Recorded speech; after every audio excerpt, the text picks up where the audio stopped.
Y cuando son las 9 de la mañana con 8 minutos, vamos a ir de inmediato con nuestro panel del día de hoy, saludando a quienes ya están en conexión con nosotros.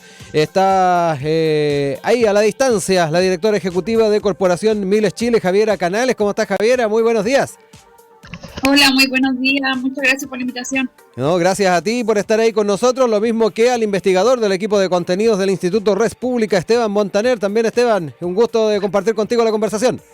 Hola Rodrigo, ¿cómo estás? Muy buenos días, saludos a Javiera también, muchas gracias por la invitación. Bueno, bienvenidos a ambos y bueno, listos para empezar a revisar también nuestros temas del día de hoy. Obviamente, todos estos temas que han estado efectivamente vinculados a este posible tráfico de influencia en nombramientos en el Poder Judicial ha seguido teniendo diferentes hitos durante estos últimos días y particularmente durante la jornada de ayer. Uno de ellos tiene que ver con la conversación que tuvo el ministro de Justicia, Luis Cordero, con Tele 13 Radio, donde estuvo estableciendo algunos elementos o posturas respecto a cómo lo están observando desde el Ejecutivo. Y en particular, el ministro señaló que la posición del Ejecutivo ha sido que al Poder Judicial hay que tratar de sacarlo de la mayor cantidad de nombramientos. Insistió, hay que sustraer al Poder Judicial de la conformación de ternas en todo ese tipo de nombramientos. Un tema que es importante entonces ponerlo aquí en perspectiva para conversar y que también tuvo el día de ayer como un elemento extra algo publicado por CIPER, sin ir más lejos, que dicho sea de paso fue quien reveló algunas de estos chats que finalmente generaron la polémica. Y en ese ámbito el Ministerio Público, según lo que informa CIPER, se decidió a iniciar una investigación sobre el chat que reveló justamente CIPER entre la pareja de la ministra Ángela Vivanco, Gonzalo Migueles, y el fiscal Carlos Palma. Además, en la Corte Suprema, su presidente Ricardo Blanco activó la Comisión de Ética que va a estar revisando las comunicaciones bajo acusación de ministros del máximo tribunal. Elementos que están marcando la discusión, pero quiero entrar también a la conversación con ustedes porque esto ya ha puesto nuevamente en el ojo del huracán, efectivamente, el tema de los nombramientos y además de la manera en que vamos innovando en esta misma área. Javiera, me quedo contigo para comenzar, conocer un poco cómo ha estado siguiendo efectivamente esta temática y particularmente estos últimos antecedentes que se han ido barajando. Por un lado, la posición que ha tomado el Ejecutivo, pero también las decisiones que se están tomando al alero del máximo tribunal de nuestro país. Muchas gracias. Es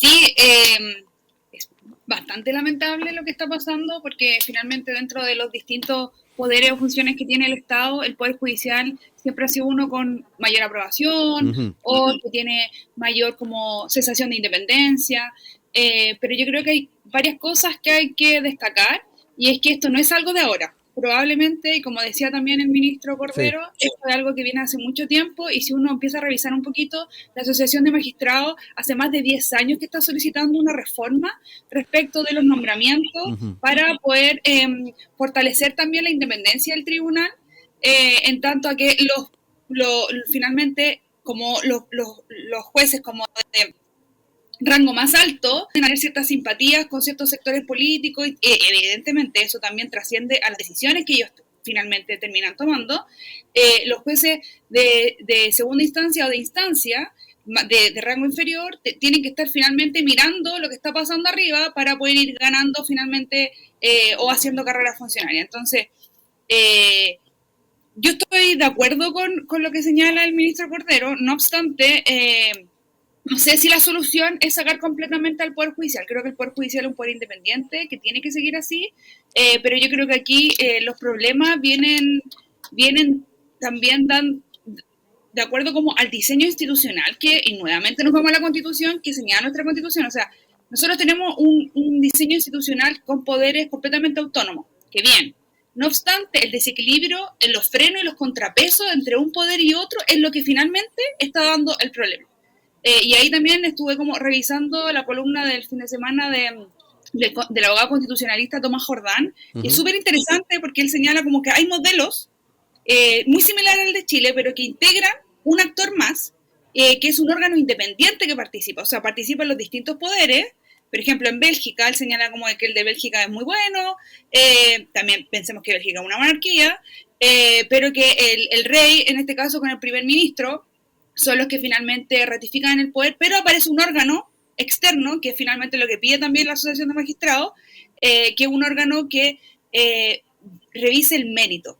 Es decir, que haya un concurso público, que se revise finalmente la expertise de los jueces y las juezas, pero en mi caso, que soy abogada, hablando muy personalmente, me afecta porque siempre he mirado al Poder Judicial como uno de los poderes o funciones del Estado más robusta.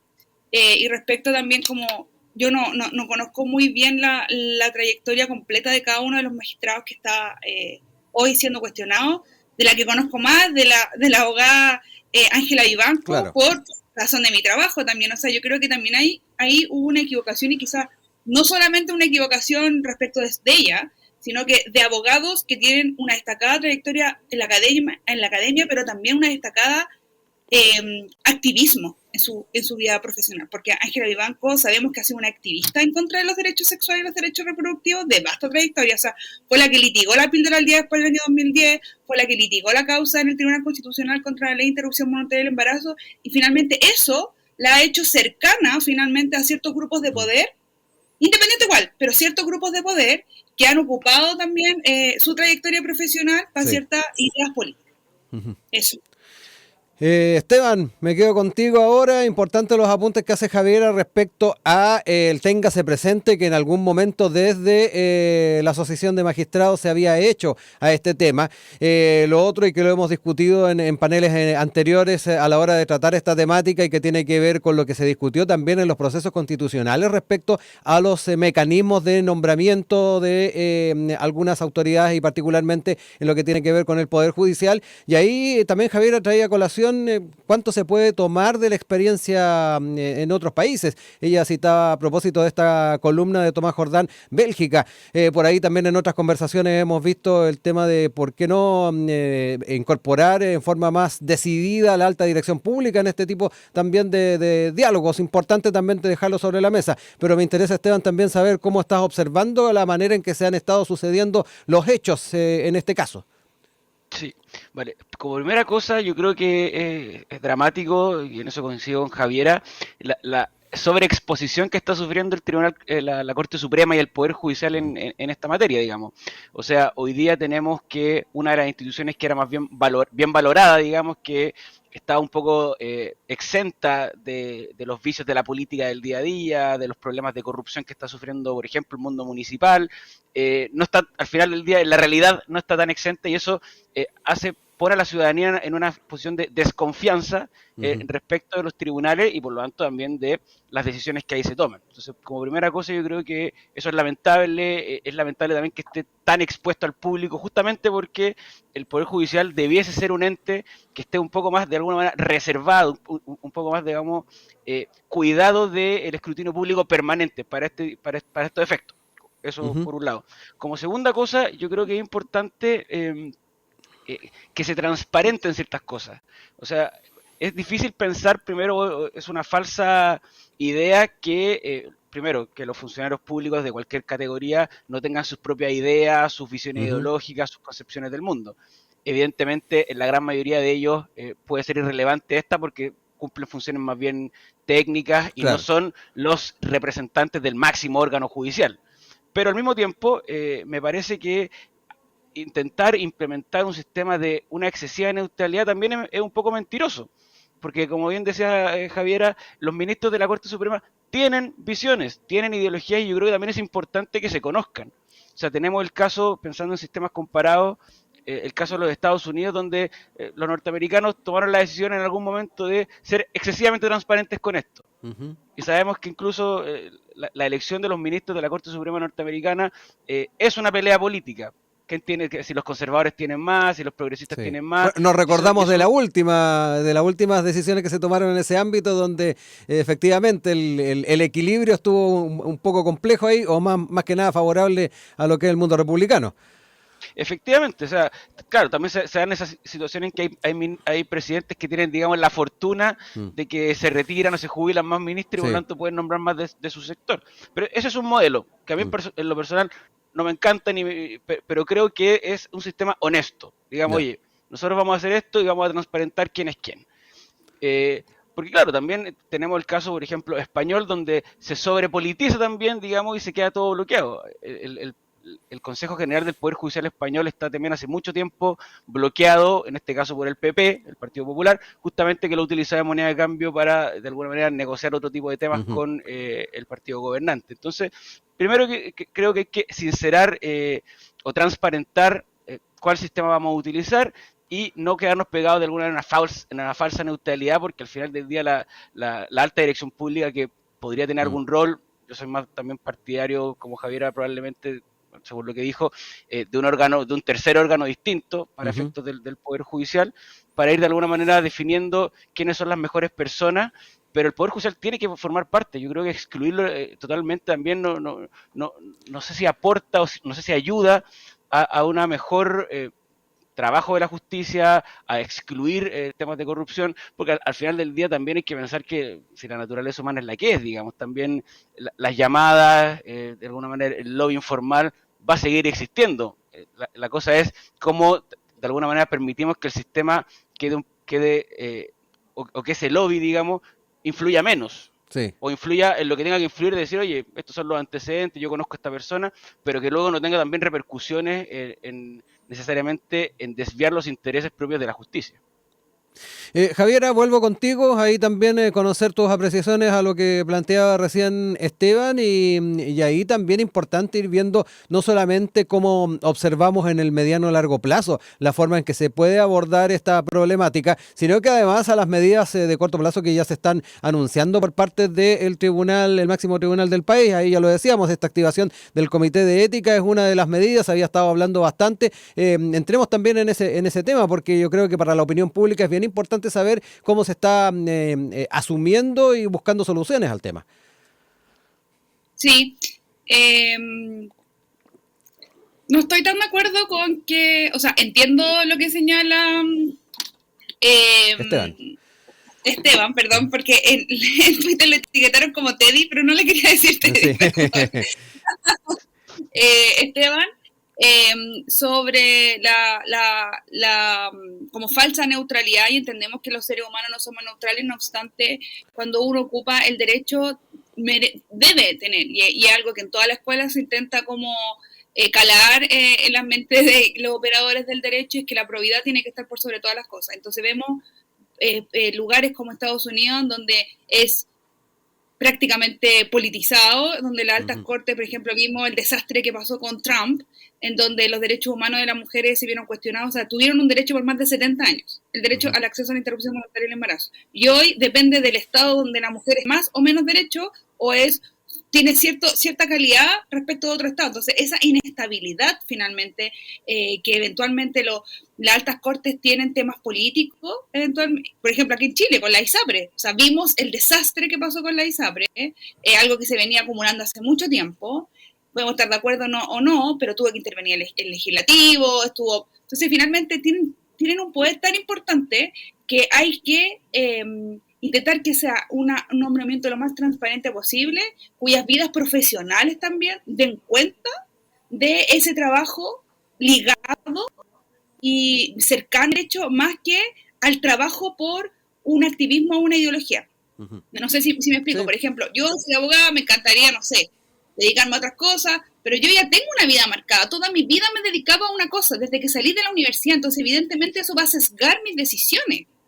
Entonces, eso también, yo, no sé, eso afectaría también las decisiones de otras personas, y evidentemente yo me abstengo de eso. Me pasa, por ejemplo, nuevamente con la de banco, porque hemos tenido causa nosotras donde hemos pedido recusarla por su destacado activismo en contra de las causas que nosotros hemos llevado, y se nos han rechazado las recusaciones, y ella misma debiese autorrecusarse para poder abstenerse de conocer ciertas causas. Entonces, cuando vemos personas que finalmente saben que sus decisiones van a ser cercadas y no se separan ese pensamiento de las decisiones de los demás, ahí es el problema. Yo creo que ahí es donde está lo agudo. Tenemos que apuntar hacia el fortalecimiento de las instituciones, porque cuando el Poder Judicial cae, ahí sí que estamos, como dice mi mamá, sonados, y finalmente tiemblan todo el resto de las otras instituciones del Estado. En el campo, perdón, Esteban, te doy la palabra de inmediato. Javiera, en el campo de la ética, entonces hay que fortalecer un poquito más la institucionalidad. Por supuesto, de la ética y relacionado con el nombramiento. O sea, vimos que, por ejemplo, nuevamente la ministra Ángela Vivanco, ella fue nombrada por el presidente Sebastián Piñera. Sabemos que ya teníamos acercamiento con ese conglomerado político todavía desde los años 90 en adelante. Entonces, ¿eso será un favor político? Y podemos revisar después acuciosamente con otros ministros, probablemente también con Bachelet, y vamos a seguir viendo con otros presidentes o presidentas que ha tenido este país. Eso yo creo que es lo que hay que evitar. Hay que fortalecer la carrera funcionaria, hay que fortalecer que las personas que lleguen ahí son las personas que tengan una destacada trayectoria profesional de carrera funcionaria, cuyas decisiones también han estado apegados al imperio del derecho, pero también apegados a los derechos humanos. Sí. Porque finalmente cuando los derechos humanos también se ponen en riesgo, también la institucionalidad completa, y aquí vemos como la no razonabilidad, que el tráfico de influencia también es una vulneración a la democracia y por tanto una vulneración a los derechos humanos colectivos de todas las personas que vivimos en este país. Ahí pasan ciertas como debilidades. Entonces creo que por ahí estaría, pero finalmente, para cerrar, estoy muy de acuerdo con Esteban que no hay que sacar el Poder Judicial de esta elección, pero sí hay que fortalecer el nombramiento. Esteban, vuelvo contigo. Hay varios elementos interesantes de lo que plantea Javiera en torno al fortalecimiento de la institucionalidad y ponía casos concretos también en los cuales se han tenido que enfrentar directamente desde miles y particularmente en temas vinculados efectivamente con la ministra Ángela Vivanco. Me quedo contigo también para ir viendo esos elementos que tienen que ver con la institucionalidad, su fortalecimiento y también el elemento de la ética a la hora de alguno de los ministros o personeros del Poder Judicial enfrentar ciertas causas. Sí, a ver, como primera cosa, me parece que la Corte Suprema, tanto como otros tribunales, digamos, que puede ser el Tribunal Constitucional, se requiere, y yo creo que es importante que existan ciertos equilibrios. Es decir, más allá de que obviamente estoy de acuerdo con Javier en el sentido de que cuando se analizan cualquier tipo de dossier o de currículum de alguien que va a optar a entrar a los máximos tribunales, tenemos que conocer su currículum, es decir, que tengan una destacada trayectoria como jueces, en el caso de los que son jueces, y este número también de abogados que llegan a integrar el máximo de tribunal, que pueden ser los más complicados, porque son generalmente aquellos que tienen de alguna manera una carrera o profesional o académica o incluso como activistas que les permiten llegar a este punto, pero tiene que haber cierto equilibrio, o sea, como por ejemplo la ministra Bianco fue nombrada por el presidente Piñera, también otro de los que está en tela de juicio hoy día, pero que nadie lo podría acusar de ser un conservador, Jean-Pierre Matus, también fue nombrado por el presidente Piñera, siendo que probablemente no representa al mundo conservador, al mundo de alguna manera que representa la ministra Bianco. Entonces yo creo que también ahí hay un desafío, también de la política, de lograr, esto tiene que ver un poco con los consensos y los acuerdos también en el Congreso, digamos, de lograr el nombramiento de ministros de alta calidad, técnica, digamos, primero, y que busquemos equilibrar también las visiones jurídicas que hay al respecto. Eso incluso considerando hoy día que la Corte Suprema, a diferencia de lo que sucedía antes de la reforma del 2005, también entraba a interpretar la Constitución. O sea, también había de alguna manera un rol mucho más político que se sacó justamente para dejar, de alguna manera, vamos a decirlo en chileno nomás, los palos de la política se los comieron un poco más el Tribunal Constitucional y no la Corte Suprema, que se dedicase más a la administración de justicia civil, podríamos decir, en términos muy amplios, ¿no? Entonces, eso como primera cosa. Y respecto de lo que tiene que ver con la ética, evidentemente tiene que haber un fortalecimiento. Porque al final del día estas cosas que probablemente en la mente de algunos ministros, de los funcionarios que rodean o del señor Hermosilla, claro, son cosas que siempre se habían hecho, que si no se sabe no pasa nada, pero claro, cuando se saben pasan y pasan mucho, digamos. O sea, acá hay un desprestigio de una institución que tiene que ser el garante del ejercicio de la justicia, del cumplimiento de la ley, digamos, que bajo esta exposición y bajo este tipo de cuestionamiento hace que probablemente las personas confíen menos en el ejercicio de la justicia. Hace que las personas también desconfíen de que los fallos vayan a ser justos, vayan a ser de alguna manera acorde a derecho en los distintos casos. Y probablemente del otro tema que vamos a conversar hoy día, hace que también se desconfíen de ciertos tipos de justicia también. ¿Por qué? Porque las instituciones también empiezan a perder, digamos, el sustento, la legitimidad ante la ciudadanía por hechos de corrupción, y ahí, claro, generaron comisiones que propongan instituciones que vengan a fortalecer la ética, no solamente, digamos, del máximo tribunal, sino de todo el Poder Judicial y de otras instituciones, me parece que también es bastante importante en el mundo que vivimos hoy. Les dejo los últimos minutos para cerrar ideas y para después irnos a la música y cambiar de tema. Javiera. Muchas gracias. No, finalmente creo que es momento ya de que Chile tome la reforma constitucional que corresponde respecto al nombramiento de jueces. Tuvimos la primera experiencia con la expresidenta Michelle Bachelet, con su proyecto de constitución que establecía estos cambios de nombramiento. También después en los dos procesos constituyentes que tenían tintes políticos completamente distintos, ambos también recogían un cambio respecto a los nombramientos. La Asociación de Magistrados y Magistradas también ha señalado hace más de 10 años este cambio de nombramiento, entonces finalmente, lamentablemente, a los chilenos, como se le dice, tienen que quedar un poco un problema bien grande para que tomemos rienda en el asunto, y hoy más que nunca se hace urgente un cambio constitucional respecto de los nombramientos e integrar un órgano especializado externo que participe también y haga estos frenos y contrapesos a los distintos poderes autónomos del Estado. Esteban, también ya para cerrar esta parte de la conversación.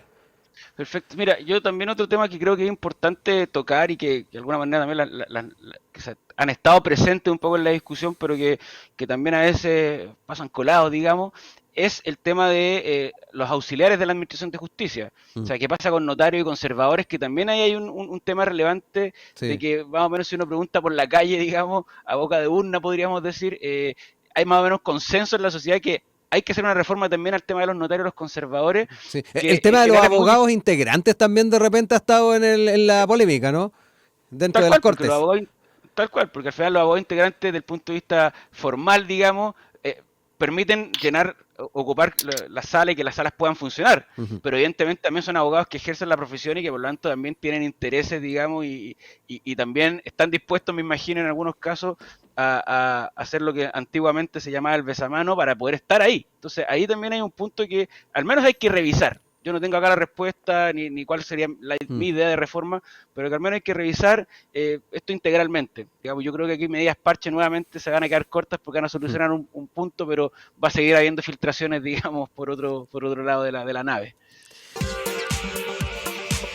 Son las 9 de la mañana con 35 minutos y estamos de regreso en nuestro panel del día de hoy en Enlace USACH junto a Esteban Montaner, investigador del equipo de contenidos del Instituto Res Pública, y con Javiera Canales, directora ejecutiva de Corporación Miles Chile. Seguimos en temas judiciales, esto porque, y estábamos a la expectativa a propósito de la agenda de esta semana, de qué manera iba a zanjar la Corte Suprema la controversia en torno a si es que la justicia militar u ordinaria se iba a encargar de la investigación de la muerte del conscripto Franco Vargas. Finalmente se zanjó esto, lo verá definitivamente la justicia civil, entonces, justicia ordinaria civil, y es importante ver también cómo se va a estar siguiendo esta temática. Recordemos que hace un mes la segunda sala del máximo tribunal había frenado las diligencias del Ministerio Público y la vista de la causa en el juzgado de garantía de Arica.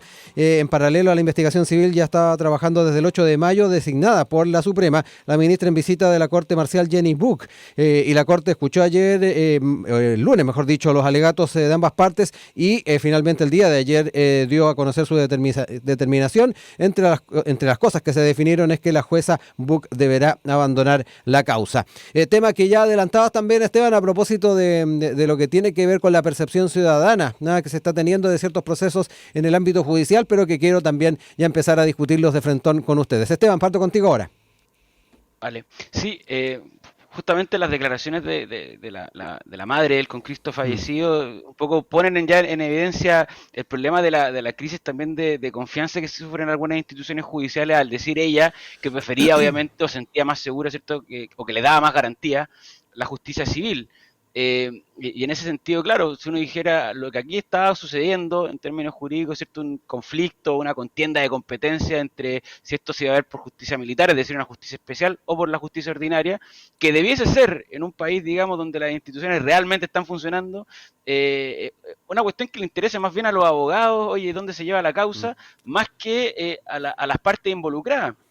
Pero acá tenemos que un conflicto que es primeramente jurídico termina siendo de alguna manera un tema primero noticioso y politizado, justamente por el descrédito que en algunos casos, por algunos hechos de de las mismas instituciones han venido sufriendo y que por lo tanto se dramatiza, digamos, una cuestión que es simplemente una cuestión de competencia de un tribunal. Porque yo creo que lo importante acá es que se investigue, lo importante acá es que quienes son responsables de alguna manera se les apliquen las sanciones correspondientes y que por lo tanto dentro de la justicia posible, digamos, se puedan de alguna manera condenar a aquellos que cometieron faltas en sus funciones y que por lo tanto terminaron con la muerte de un joven que estaba participando de alguna manera en las marchas con todas las vejaciones que ya hemos conocido. Porque además, otra cosa que ya es quizás más conceptual también, ¿sí? El conscripto, en estricto rigor, no es un funcionario militar. Por lo tanto, también hay una cuestión, si queremos, técnica de por qué la justicia militar no tendría que haber estado, digamos, necesariamente conociendo este caso y sí lo podían hacer un ministro en visita, digamos, que tenga que ver con la justicia solamente civil. Javier, en tu caso, ¿cómo también sigues esta decisión? También los términos que nos planteaba Esteban respecto a el debate que cada cierto tiempo tenemos respecto a la vista de la justicia militar en temas que están ahí borderline, por decirlo de alguna manera. Sí, bueno, yo tengo una visión bastante crítica de lo que es la justicia militar y lo que es la justicia militar en este país, que por muchos años tramitó y falló en contra de víctimas de que pasaron por violaciones sistemáticas de los derechos humanos en un periodo particular de nuestra historia, y también desde el foco del derecho internacional de los derechos humanos hay una visión crítica respecto de lo que es la justicia militar y su correlación también, o cuando intentan indagar y resolver temas de violación a los derechos humanos que ejercen sus propios miembros. Entonces, en ese sentido, celebro con mucho gusto la decisión de la Corte Suprema. No obstante, tenemos que entender de que ya ha pasado un mes. Y en las investigaciones penales, los primeros días, las primeras horas y durante el primer mes es donde se recoge la mayor prueba forense. Entonces, se perdió tiempo, entonces. Se perdió tiempo, se perdieron pruebas valiosas. Y finalmente tenemos ahora un cuerpo que va a ser exhumado, que sabemos que estuvo ahí como paralizado. Entonces, ¿quién repara finalmente a la familia y en este caso a las víctimas indirectas de este fallecimiento? Porque finalmente es una crueldad con el trato que sabemos que tuvieron, pero también que se le da a la familia. Por este problema nuevamente de personas que, teniendo claro que eventualmente habían problemas dentro de hay un problema estructural también respecto de la Fuerza Armada, respecto al trato también que se le da a los conscriptos. Sabemos también por parte también de muchos de ellos que decidieron desertar también, de cómo se les trataba, la visión que tienen de las mujeres, de tratarlos de lesbianas, de tratarlos de que tenían que violarse a no sé quién, porque si no le iban a violar a sus mujeres. Entonces, hay una ideación también de la cultura de la violación, de la denostación de la mujer. Entonces, toca demasiados temas. Entonces, finalmente, me alegro que la Corte Suprema haya decidido esto, pero creo crítico que esto haya pasado un mes, que se perdieron pruebas valiosas, y que ojalá en lo posible la justicia militar se abstenga de aquí en adelante a resolver temas que tengan que ver con estas características. Y ayer yo me leí la sentencia, de 9 páginas, y es muy interesante porque en Chile hay muy poca cultura judicial respecto del principio de convencionalidad. Es decir, de cómo traemos los tratados internacionales aplicables como legislación vigente, para las personas que no lo entiendan. Chile es muy bueno para ratificar tratados internacionales, pero finalmente nunca se apoya. Y hay toda una discusión doctrinaria de quienes dicen que el tratado internacional finalmente no tiene la misma jerarquía que la Constitución, otro que sí, otro que arriba, otro que... Bueno, pero este fallo yo creo que va a dar mucho que hablar en las escuelas de Derecho, porque deja clarito el bloque constitucional. Dice, no obstante de que el Código de Justicia Militar me dice que es del año 44, dice la sentencia, o sea, la resolución, del año 44, de que supuestamente en el año 44 la justicia militar era de regla general y la justicia civil de regla excepcional. Pero yo no puedo hacer aplicable, dice el juez, o los jueces, no puedo hacer aplicable esto ahora porque, primero, estamos en el año 2023, estamos en un estado democrático, y adicionalmente porque los tratados internacionales que Chile ha ratificado no me lo permiten. porque aquí eventualmente hay violaciones como trato cruel, inhumano y degradante, señala la vulneración de los derechos humanos y que los derechos humanos, de acuerdo a, y cita sentencias del sistema regional de derechos humanos, de que le prohíben a esos jueces destinar la competencia a la justicia militar. Entonces fueron súper académicos para resolver finalmente y por qué la justicia militar en ningún caso puede resolver temas que eventualmente se puedan tocar violación a los derechos humanos. Es importante, sí, factores que nos entrega Javier ahí en su intervención, Esteban. Por un lado, lo que ha estado ocurriendo en lo estrictamente procesal, el tiempo perdido al que se aludía a propósito de tener que definir esta controversia. Pero por otro lado, otra discusión que viene a nosotros cada cierto tiempo y que tiene que ver con estos tratados ratificados por el Estado de Chile y que finalmente a la hora de aplicarlos a la realidad nos encontramos con ciertas dificultades y muchas veces tener que estar a la expectativa de cuál es el criterio que tenga cada uno de los jueces que estén efectivamente interviniendo en la causa. Esteban, me quedo contigo. Sí, yo creo que hay que celebrar también la decisión de la Corte, no solamente por el fondo, digamos, de lo que se dijo, sino porque también demuestra que de alguna manera, pese a que hemos hablado en este programa, que las críticas y todos los problemas que están teniendo algunas instituciones, que siguen funcionando, digamos. O sea, si Chile ha ratificado ciertos tratados internacionales que dicen ciertas cosas que asumimos que están ratificadas y aprobadas por nuestro país, está bien que la Corte Suprema justamente haga su trabajo y diga, oiga, en este tipo de casos hay que de alguna manera hacer respetar estos tratados y por lo tanto esto tiene que verlo la justicia civil y no militar, ¿vale? Eso como primera cosa. En ese sentido, interesante también ver de alguna manera de qué forma también Chile tiene que revisar, yo creo que es algo que no se sustenta mucho más, revisar también todo su tramado de justicia especial. Digamos que en algún momento ganamos, yo creo, mucho modernizando, por ejemplo, el sistema de justicia penal que teníamos, que era de alguna manera decimonónico, donde el juez era juez y parte, ¿no? Y que hoy día tenemos una estructura con Ministerio Público, Juzgado de Garantía y juzgados o Tribunal de Juicio Oral en lo penal, con justicia también laboral que entrega ciertas garantías tanto a trabajadores como a sindicatos que probablemente en la justicia civil no encontraban, y quizás también habrá que revisar qué sucede hoy día con la justicia militar. Pero lo importante hoy día es que de alguna manera las instituciones vayan funcionando.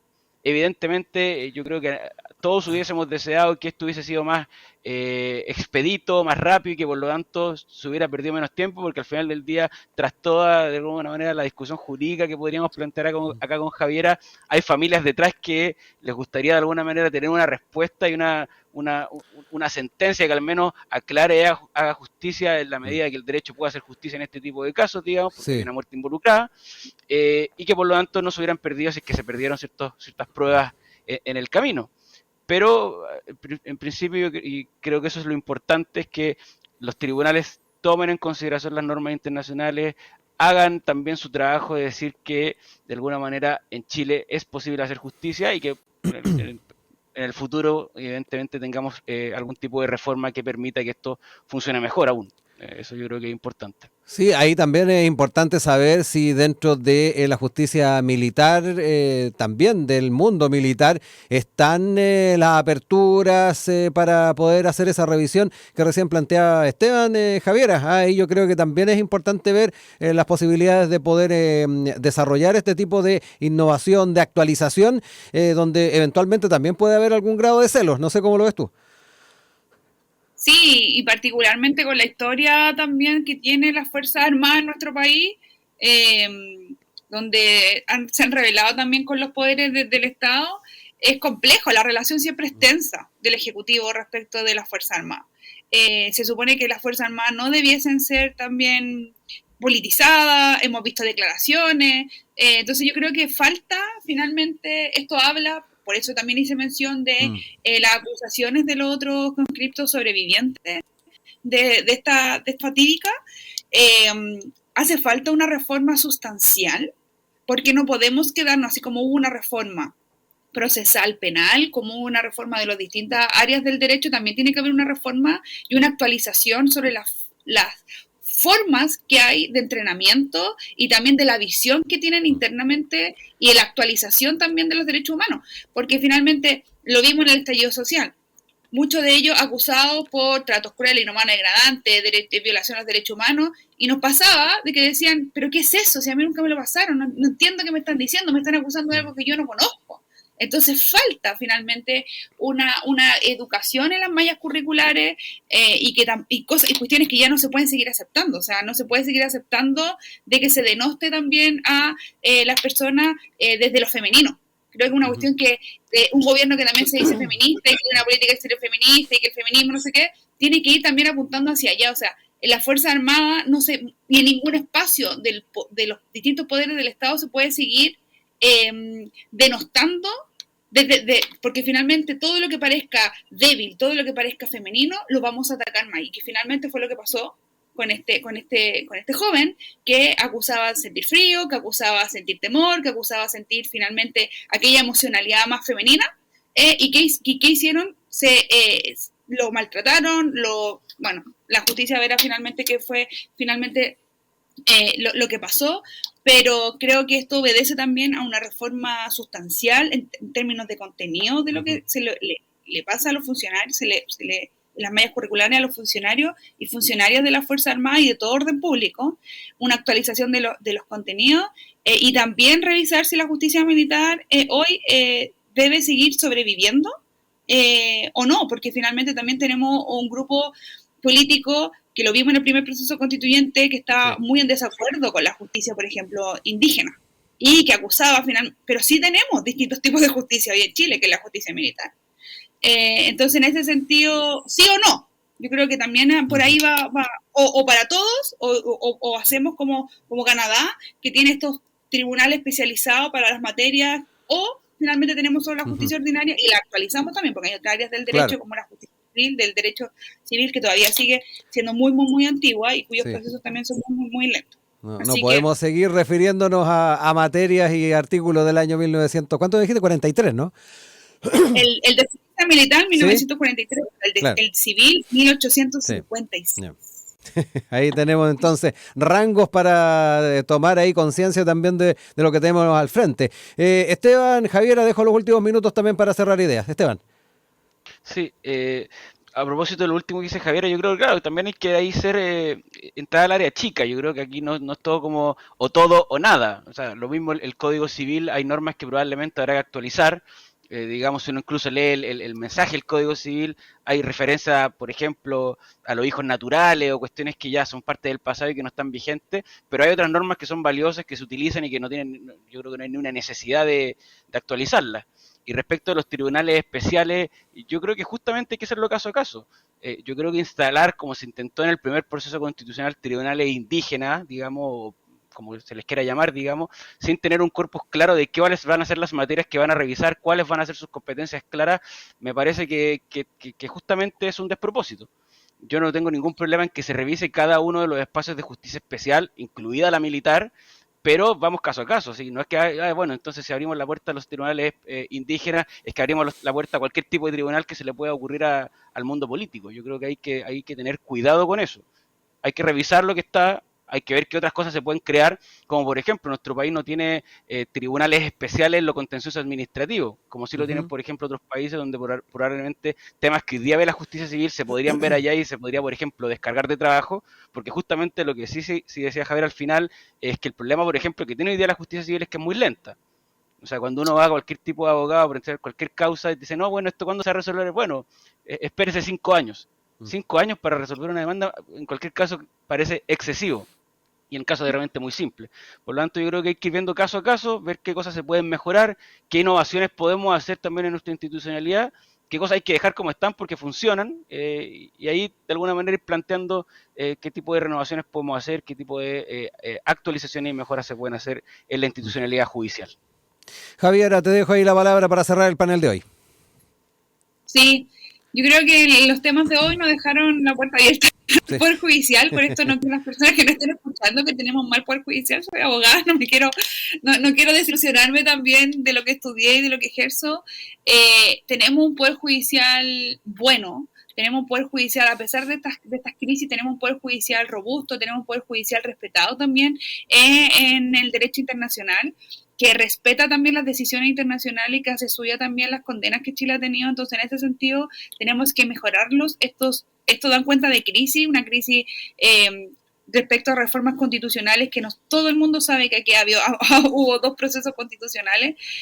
No pudimos finalmente tener una constitución que nos dejara contentos a todos y a todas, pero eso no obsta a que existan hoy reformas constitucionales que permitan actualizar al Chile de hoy y que permitan casos tan terribles como el del conscripto que ocurrió hace muy poquito en Putre, que es el que estamos conversando ahora, no vuelvan a ocurrir, que las personas no tengan que esperar esta agonía de casi un mes para poder saber finalmente quién va a tomar su causa, y que esto en ningún caso le asegura que va a ser un juicio corto. O sea, esto probablemente va a ser una investigación larga, va a ser una investigación también con un juicio oral muy largo, con mucha connotación pública. Entonces también el acompañamiento a esa familia, y que ojalá tanto la unidad de apoyo a víctimas de el Ministerio Público, ahora que va a estar a cargo del Ministerio Público también, como que ese tipo de cosas también tiene que verse, y que la gente también tiene que saber. O sea, la justicia ordinaria también está preparada para darle apoyo a las víctimas, y eso no lo tiene la justicia civil.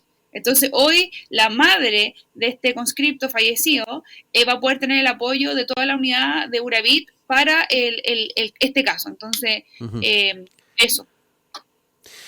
Siendo a las 9:53, no me queda más que agradecerles, Javiera Canales, Esteban Montaner, quienes nos acompañaron en el panel del día de hoy. Bien interesante la conversación y muy importante, temas que quedan pendientes para nuestra institucionalidad, particularmente lo que tiene que ver con el Poder Judicial. Un abrazo a ambos, que estén muy bien. Chao, Rodrigo, Un abrazo, muchas gracias, Javiera. Esteban, Chao. Muy bien. Chao.